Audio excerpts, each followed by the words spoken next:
All right, thank you for joining me. So, in this episode, I want to talk about the recent statement by the Oyo State government. This is coming very, at a time like this when the federal government and almost like every other state are now applying the COVID-19 restriction rules. In other words, applying the curfew, which is supposed to be like from 12 a.m. to 4 a.m. every day, so as to halt the spread of COVID-19, which is coronavirus.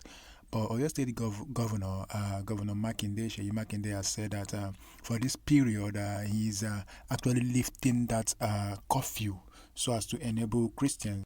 So as to enable Christians and churches have their crossover service, which is a very very important service for for like everybody though, since it's more like a crossover from one year to the next. And this year has been very tough. It has been very rough. 2020 has been kind of a challenging year for like everybody. Although some people had actually had a great year, but a majority of people had it very rough this year.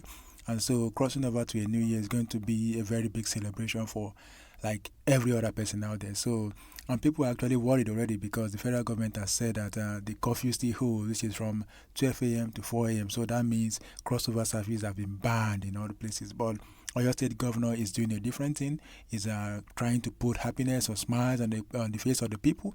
But of course, it also comes with some, some guideline that they still have to, keep up to the COVID-19, protocols, using hand sanitizers, temperature checks, and every other thing like that that is laid down by the COVID-19 task force. So that is to also be, you know, uh, you know, put into place to make sure that people don't just break the laws like that because they want to have a crossover.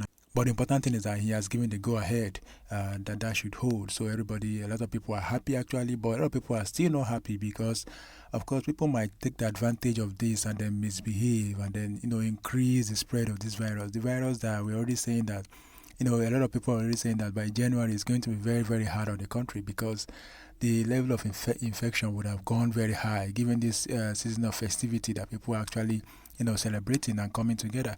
Although Lagos State has been strict and they have tried to control it, and so what we have seen is that a lot of people have moved out of Lagos, going to other states, Ogun State, and especially to the east. A lot of people have traveled to the east and they are holding a lot of concerts, get-togethers, parties, and you see it online in the east. So it's actually bubbling in the east now. So, but the fear is that since all these parties are holding in the east, that means there's a possibility that by January, which is just a few days ahead, that the COVID-19, the coronavirus infection is going to be very, very high. There's going to be a very big spike. But we hope it doesn't happen that way. We hope that people that are actually doing all those parties are also very cautious, and try to control what they are doing in order to reduce the effect of this infection and the spread of this coronavirus. That is what we want, and we hope for that. So that's what this episode is about, and I hope you enjoyed it. Thank you for listening, and see you in the next one.